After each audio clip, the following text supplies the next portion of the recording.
以前はパーティーモンスターなんかとね、なんか周りの方に言われてとか、娘がね、お嬢様だけですねとかっていう感じで、今とは違う生活とかもなさってたかと思うんですけど、その頃と今とでどういうふうに変わられたとかってありますか？そうですね、料理教室やったりとか、あとサロンがあって、交流会なんかをちょうどコロナ前だったんですけど、本当にそれこそ1回40人50人の方来ていただいて、全部料理も自分で作って、本当に満員ぎゅうぎゅうでね、これからの時代はそういうことっていうのはちょっとありえないと思うんですけど、でシャンパンタワーみたいな感じで、もう髪の毛こんなになっちゃってちょっと胸の開いた服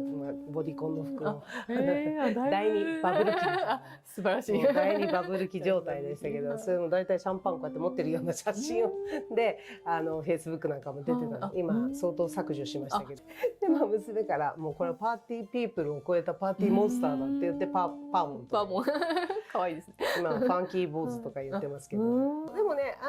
中身はね実はあんまり変わってなくって、なのでその当時の生徒さんもねそんなに驚いてない、あやっぱりねっていう感じみたいで、やはりこう常に接した方が幸せになっていけばいいし、なんか元気になっていったらいいし、それは今も全然変わらないんですよね。でもなんかお話ししてるだけでもこうなんかエネルギーをもらってる感じしますね。なんかパワフルだなって。あとね、基本的にはこれぐらいでいいのっていうふうにみんな安心して帰るみたいですね。なんか料理教室だったりとかおもてなしの教室をしてたんですけど、皆さんすっごい構えるんですよ。もうおもてなし、人を呼ぶ時はこうじゃなきゃいけない、食器を揃えとかなきゃいけない、良い食材を揃えて技術がないといけないっていうふうに思うんだけど、皆さんここに来るとそんなんでいいんですかっていうふうになんか気楽になって帰っていくっていうね。今もそのスタンスは多分あんまり変わってなくって、そんな難しく考えなくてよかったんだっていうのと、その時と今とも共通してそうなんですけど、やっぱりこうお悩みがあったりとか悩んでる方って人と比べるっていうことがやっぱり大きな要因としてある。なので例えばピアノ上手な方がいても、こっちから見るとすごい上手なのに比べる相手いっぱいいるから、そうするといつも劣等感、どんなに上手くなっても劣等感なんですよね。でもそれがなんかこういう富裕層にあったりすると、いいんだそんな感じでっていうふうに、だから皆さん楽になっていくっていうのはあるんじゃないかなというふうに思いますね。だから中身はあんまりね、表面的にはガラッと変わりましたけど、前は倍ぐらい爪もキラッキラにしてましたけどね。だから必然的にこういう状態になったんで欲はなくなりますよね。洋服欲しいとかあんまりないじゃないですか。もうこれは洗濯して毎日ずっと着続けてっていう感じなんで、欲そのものもやっぱなくなりますよね。やっぱり洋服で着飾って人前に出てる時っていうのは、服もそうだしバッグとかアクセサリーとかやっぱりあれ欲しいこれ欲しいっていうのもあるし、なんかよりよく見せたいとかっていうのもあるし、美容院行ったりとか大変じゃないですか、メンテがね。こういう風な撮影の時もちょっと今は別にヘアチェックとかしなくていいし。すごいいいですね。こちらのなんか今かけてらっしゃるのはなんていう。そうですね。これね、今朝って言って、これを取ると普通の改良医って言って、お坊さんが移動したりとかね、もっとこういろんなお掃除したりする時はいわゆる寒いみたいなのとかね、で今度法要になるとちゃんとした衣をつけたりするんですけど、これはこういうちゃんと一応フォーマル的な感じらしいですね。宗派によっても全然違うと思いますけど、お寺さんによってじゃあ今朝も全然違うと思いますよ。あと宗派によっても全然また違う形だったりもするんじゃないですかね。あと最近日常はなんか浴衣をこういうように切っちゃってこのような形にしてる時とかもありますよね。だから海女さんの立ち位置が結構難しいじゃないですか。このまま洋服着るわけにいかないし。確かにそうですよね。そうでも最近なんかねちょっといろいろ物忘れが激しくって普通の洋服で出かけて玄関開けた時カツラかぶってなかったとかね結構ねっていう時があったりするんですけど。確かにお洋服でなんかやっぱり手発されてるとなんかそう男性はね別に寒い着ててもスーツ着ててもあれだけど、女性っていうのはなかなか難しいから、ちょっと目を引くところありますね。で海女さんでも剃髪してない方もね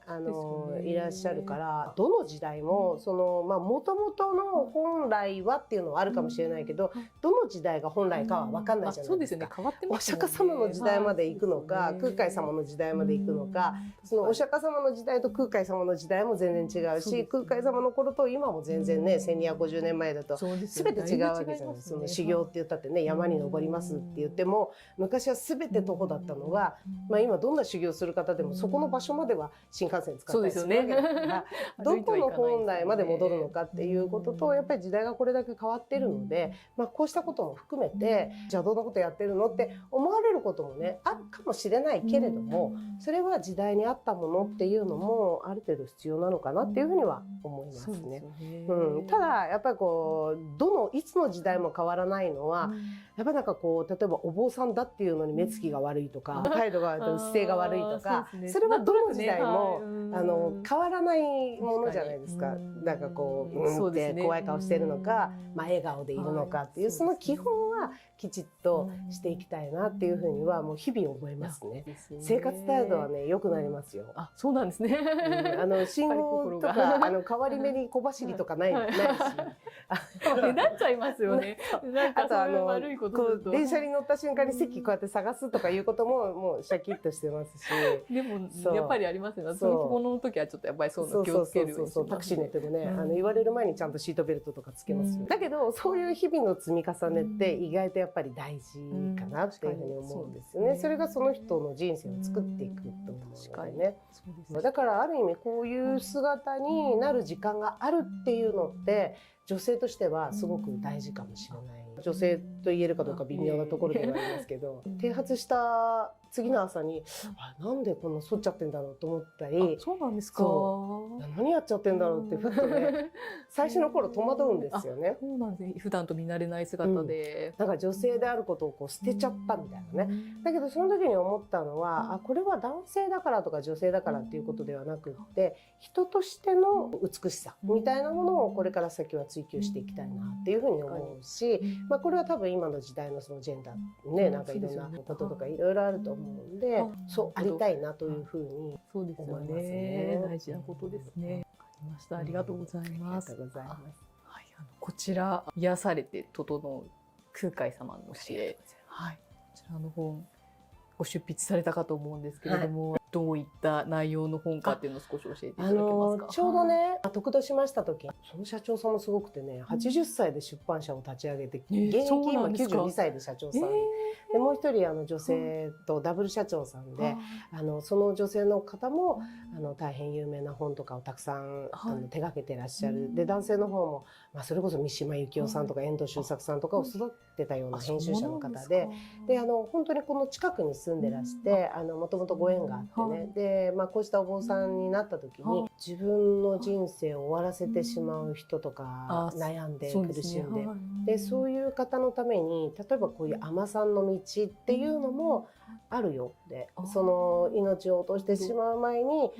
こういう道もあるよっていうような本を書いたらいいんじゃないかって最初にねお声掛けをいただいたんですよね。まあ海女さんになる方法みたいな、どうやったらなれるんですかみたいなクエスチョン形式のね。でもその時はなぜかねこうあんまり書き出せなかったんですよね、なんとなく。そうなんですね。でそうしましたら去年の暮れぐらいに今年の6月がその空海様が生まれて1250年なんで、その時に合わせて空海様がたくさん本を出されていて、その中に本当に素晴らしい言葉がたくさんあるので、それをあえて新米のお坊さんが大した仏教知識のない人が分かりやすく皆さんにお伝えする本はどうだろうかっていうふうに声をかけていただいて、でもそれね去年の12月の終わりなんですよ。結構最近ですね。そうそうそう。でそれで1月に書き始めて多分ね1ヶ月かかんないぐらいでこれ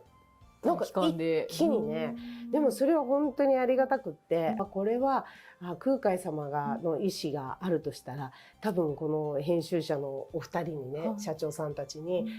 こいつちょっともうちょっと勉強させなさいよみたいな感じで、多分たくさんの書物を難しい書物をあんたこれ勉強しなさいって言われても私やらないタイプなんで、でもあなた本書きなさいって言われたら勉強しないわけにいかないじゃないですか。なんか人生の中で人生55年を過ぎた中でねこんなに書物物を読んで研究したことはないっていうぐらいもう受験勉強状態でもずっと研究して、でその中で良い言葉と、あとこう自分自身の体験を通して分かりやすく皆さんにお伝えして、でおそらくその空海様の残された言葉っていうのはたくさんの偉いどこそこの住職様とか高僧の方がね書かれてる本はたくさんあると思うんだけれども、なかなかその私たち女性だったりお子さんだったりすると手に取れ辛ないし、いところはありますよね。読んでもなかなか難しいって実際本当にすごい難しい本もたくさん、まあ、中身はものすごく素晴らしいと思うんですけれども、まあ、そういうことからするとそのやっぱり人生っていろんな担当がいて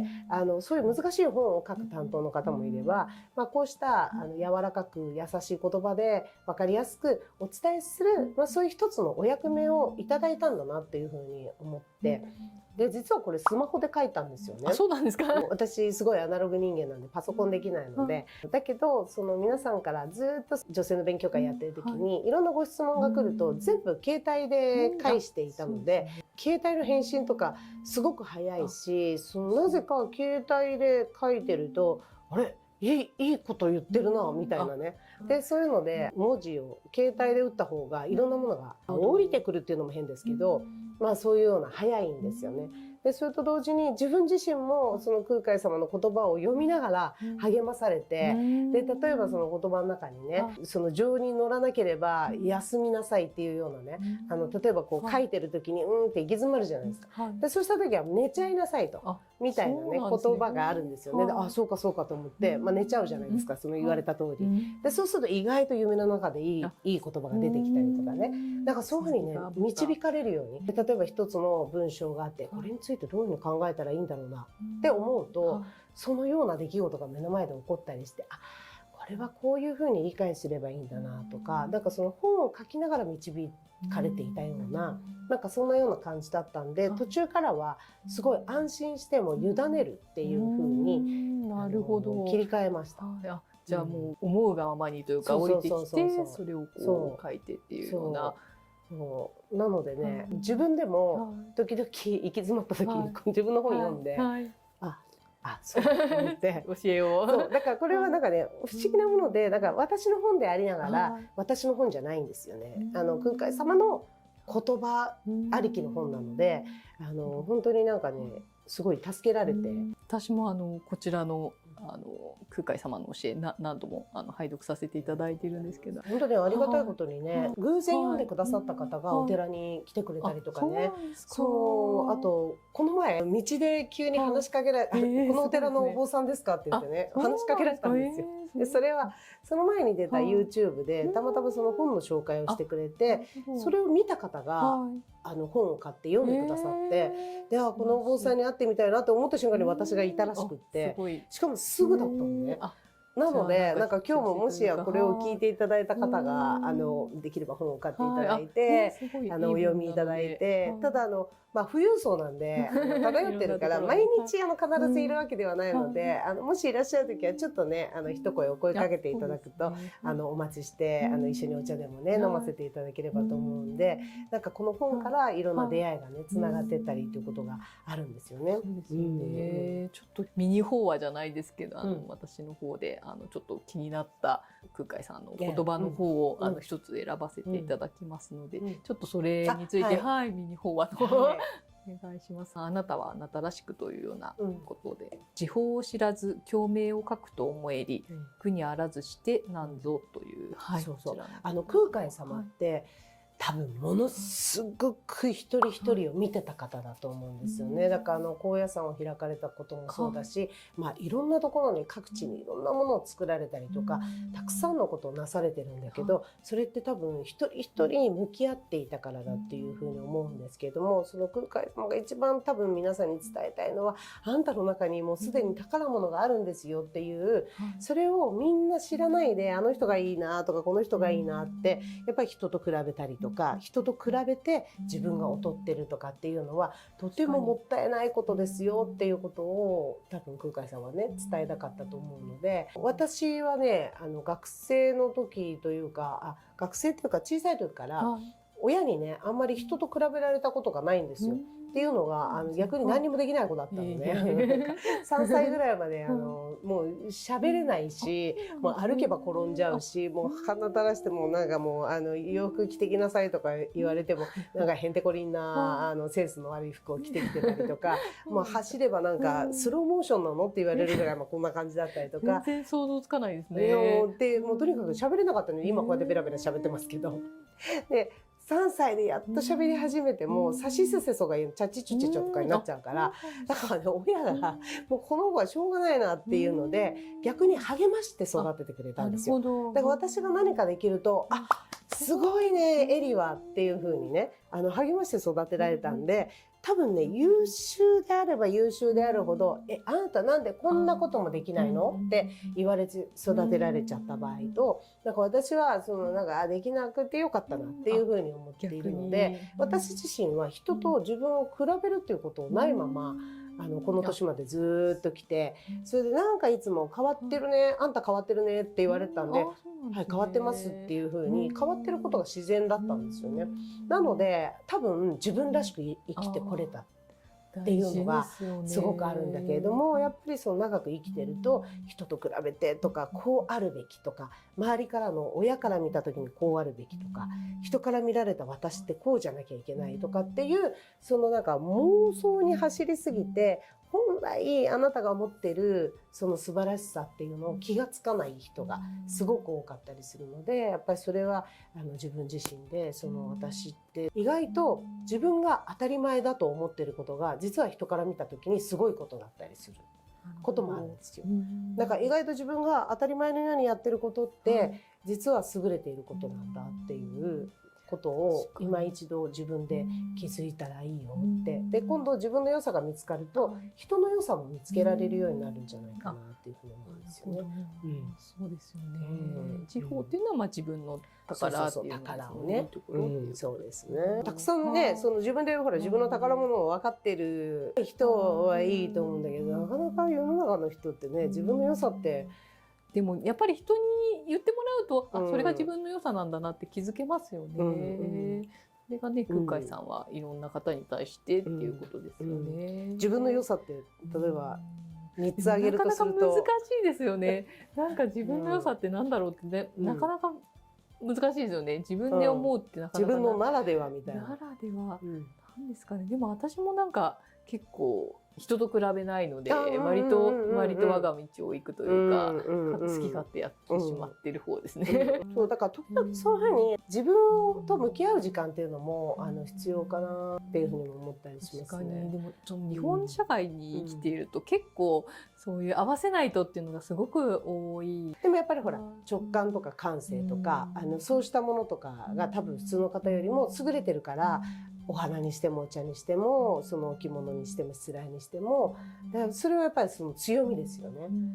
でそれをご自身のお仕事としてそのままストレートに活かせてるじゃない、感性の良さみたいなもの。そうするとうまくいくんですよね。自分の向いてるものとかをやるときっと神様というか仏様というかがこのように作ったように生きてるとちゃんとよしよしちゃんとやってくれてるねっていうことでどんどん応援してくれると思うんだけど、自分と違うことをやっちゃう人って結構多いじゃないですか。そうですよね。だから自分の良さとかも分からずにね、それはすごいもったいないですよね。私は天才的に何でも面白おかしくできるっていういいですね。芸風があるんで。そういろいろ人によって特徴がいろいろあるので、なんか気持ちが明るくなりますよね。そう病気になっても楽しいみたいな。すごいですね。これがないと楽しくないとか、それもちょっとまた大変ですね。そうですよね。そうだから私自分が大好きなんで、自分といる時間とかものすごいこの人これから何するのかなっていうね、ワクワクした気持ちになる。自分といる時間ってなんか面白い表現ですね。でも自分といる時間も長いじゃない一番。まあそうですよね。だから私嫌いですとかって言って言う人って結構多いんですよね。自分が自分のこと嫌いっていうね、好きなところがありませんっていう。じゃあどういう自分だったら好きになれるのっていうふうに問いかけてみて、いや優しい方がいいって、じゃあ優しくすればいいじゃないですか、自分が。変わりやすいのは自分ですもんね。確かに。だって自分と一緒にいる時間が一番長いから、人に褒めてもらおうと思ったってね、人はその自分の努力ってわからない、自分が一番わかってるわけじゃないですか。だから時々よくやったね、よくやった、自分でよくやったって言って。でも大事な時間かもしれないですね。わかりました。ありがとうございます。個性を使い分けて活用するというお話で、ご苦労、用に従って党を改む、こちらについて教えていただけますか。いろんなこれ空海様が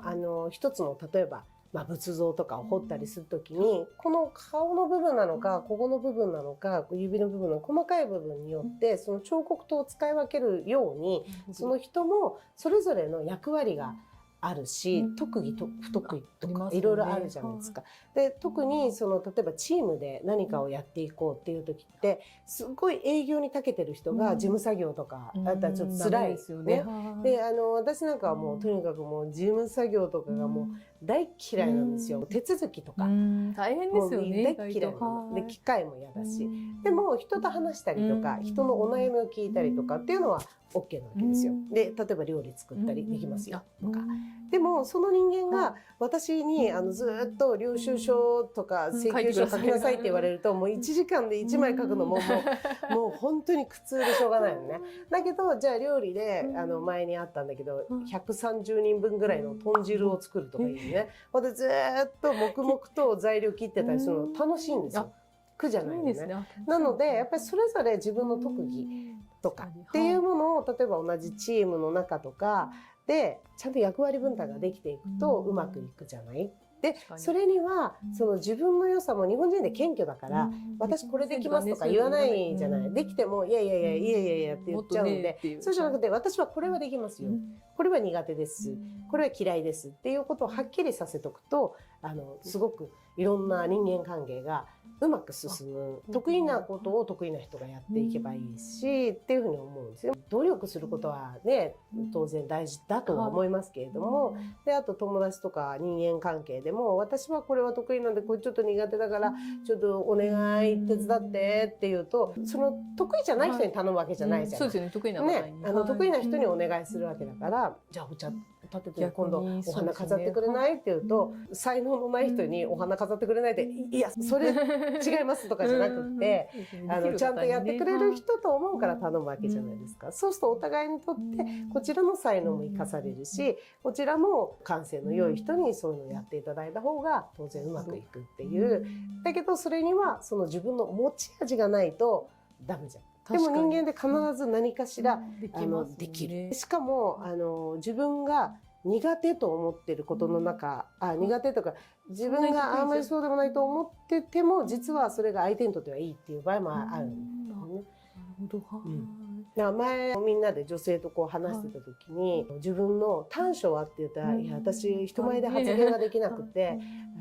なんか聞いてるばっかりなんですって。でもそれって逆に言えば聞き上手っていう、それ素晴らしい良さじゃない。だから意外と短所と思ってることが実は良いことだったり、逆に自分が良いと思ってることがそうじゃない場合もあったりする。私はどっちかというとものをじゃあこうしてこうしてこうしようねとかっていうと、うちの娘に言わせると傲慢すぎるっていうか。合理的すぎる。あ、そうなんですか。だからうちの娘には段取りって言われてる。段取り。いつも段取りばっかり考えてるって言って。で、それは自分では、それ自分の良さだと思ってたんですよね。でも確かにそうかというふうに思ったりね。だからその意外と短所と思っているところに自分の良さがあったりもするかもしれないし、それはいろいろですよ。自分のことって意外と知ってるようで知らないですもんね。だから意外とね、書いてもらうとね、じゃあ自分の短所書いて自分の長所書いてっていうと、その短所の中にその人の良さが眠っている場合も結構あるんですよ。だからさっきの時報を知るっていうのも、自分ではいやいやって思ってることが実はっていうこともあったりもするしね。わかりました。どうもありがとうございます。はい、今日はお時間いただきましてありがとうございました。もういろいろとお話しさせていただけて、本当に貴重なお話を伺いできてありがとうございます。最後に一言と言いますか、YouTube 見てくださっている方にまとめというか、何か心がけているようなこととかがあれば教えていただけますか。そうですね。自分自身もそうなんですけど、例えば朝起きた時にもっとすごい人もいるし、すごいことやってる人もたくさんいるし、でちょっと心臓バクバクしたりするんですよ。そうなんですか。そういう時もあるんですよ。でもその時にいやいやいや欲張らず、とにかく、まずは自分自身が自分の幸せというものにしっかり責任を持ってもう自分を幸せにしてあげる、自分のために何かこう例えば美味しいものを食べさせてあげたりとかね、なんか自分を癒してあげることをまず一つして、あともう一つ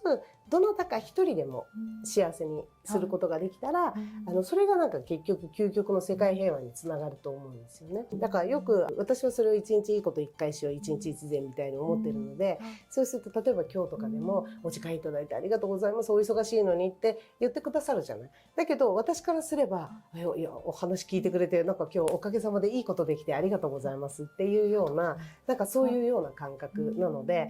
あまり欲張らずになんかもっとお坊さんすごいたくさんの人の前で説法してるしとかねふっと思ったりするんですよ。私何やってんだろうみたいなね。でも一日一つでも何かどなたかに喜んでいただけることがあればいいかなって、もう本当にそれがもう通りすがりのね例えば交通の警備員さんにご苦労様ですありがとうございますってその一言でもいいし、それこそバスに乗り降りする時にありがとうございますでもいいし、そのコンビニとかの店員さんになんか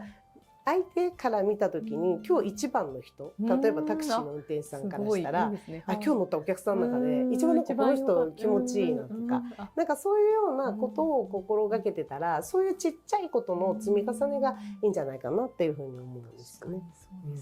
あとやっぱり目の前の幸せに気がつくっていうこともすごく大事かなと思って、目の前の幸せってなかなか当たり前と思っちゃって気づけないことって多いですよね。そうなんですよ。だから私も、本の中にも書きましたけど、嗅覚障害だった時があってね、で嗅覚障害の時ってもう何にもねもう本当にね悲しいですよ。もういわゆるそれこそお抹茶をこうやっていただいてもそのこうなんとか香りもう味気ないのね。でもそれが分かった時にすっごい幸せなんだけど、世の中の人みんなそう考えるともう味が分かる香りが分かるだけでもそうだからないと会った時に喜べるじゃないですか。そういう実は今あることってすごくありがたいことだらけっていうふうにも思いますしね。あとは心の持ち方次第で本当に悩みもいろんな角度から見ると考え方ですごい変わってったりとかもすると思うんですよね。ですよね。悩みってなんか自分の中では悩みでも結構人に話すと大したことなかったりとかってそれをまた比べられるものでもないんだけどね。そうだけど今はこれからの時代はもう本当にそのいわゆる仏教だと宿泊とか言ってね、その生まれるのも苦しいし死ぬのも苦しいし老いていくのも苦しいしって、でもその老いていくっていうことを一つ取ってみてもその今は例えば今度は白内障の手術するんですけど、目がちょっと見えないなって言えば手術できるし、耳聞こえないなと思えば補聴器入れられるし、昔だと食べられないっていうのがインプラント入れられたりとか、かなりな部分技術で補ってでまたその宿泊の中に会いたくない人と会わなきゃいけないとかいうのがあったりするんですけど、結構それコロナとかでちょっとあんまり付き合いたくないところにはちょっと今熱が出ちゃってとかいろんな意外と今の時代ってだいぶその宿泊の苦しみからだいぶねいろんな要素で和らいできてる。そうですね。だけれどもじゃあそれがゼロになるかっていうと時代が変わってもゼロにはならないんですよ。であと残されてるのは自分のその受け止め方とそれを変化のさせ方っていうことをこう変えていけばそこに本当に穏やかな時間っていうのが流れるんじゃないかなというふうに思うので、これからの時代はますますその心の捉え方とか感じ方だったりとか、じゃあそれに対してどうするっていう行動っていうのでいろんなものが変わってくるんじゃないかなという。捉え方って癖ですよね。結構こういうなんか見方とかって。ものすごい変わりますよね。本当に変わる。前に私乳がんになった手術したんです。その時にその乳がんになったって言った時にその親は最初にその話を聞いた時にもうなんでエリがって悲しんだんですね。でも私姉が一つ上にいるので、その姉にやっぱりちょっと検査した方がいいんじゃないって言って姉も乳がんってことが分かったんですよ。でその時親はよかった早く見つかってって、だから同じ乳がんになりました。でもその時の状況によって捉え方っていうのは全然違うし、早く見つかってよかったでもあるし、そうそうそう、まあせっかく聞いてる皆さんもね、ぜひこの機会にやっぱセルフチェックとかね、女性はね本当に大事だと思うんでね、そうだから今日お話を聞いてくださった方はなんか別に私が大した話をしたわけではないんですが、何かその話を聞いていただいた時にあの人に会ってみようかなとか、じゃあちょっと検査しに行こうかなとか、何かの行動をしていただけると嬉しいな。今日会った人にどうもっていう感じよくしてくれるとか、なんか一つでも仏教ってそういうやっぱり実践、知恵と実践っていう風にね、空海様もきっと考えられてると思うので、そういう風に実践していただければいいなっていう風に思います。本の中にもなんか教えてもらうインプットだけじゃなくてアウトプットもっていう。そうですね。そう日本人でね謙虚だからね、なんかそういうの勉強にいろいろいえってなるけど、やっぱり自分の持ってる知識とか自分の持ってる才能は世の中のために使うっていうこともね、やっぱりすごく大事だと思うのでね。わかりました。ちょっと私も今日一番にいい人でしたっけ、なんかになれるようにちょっとなんかコンビニとか行ってもちょっといい対応しようと思いました。そしたら本当にみんなね幸せになると思いますよね。本当そうですよね。やっぱりそういう心がけが大事ですね。ちょっとした笑顔とかね。そうですね。わかりました。どうもありがとうございました。はい、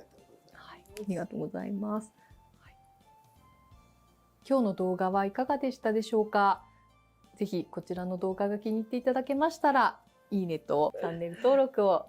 お願いいたします。はい。弘法寺のリンクなども貼らせていただきますので、ぜひご覧いただければと思います。はい。どうもありがとうございました。また皆さんともお会いできる日を楽しみにしております。ありがとうございます。ありがとうございました。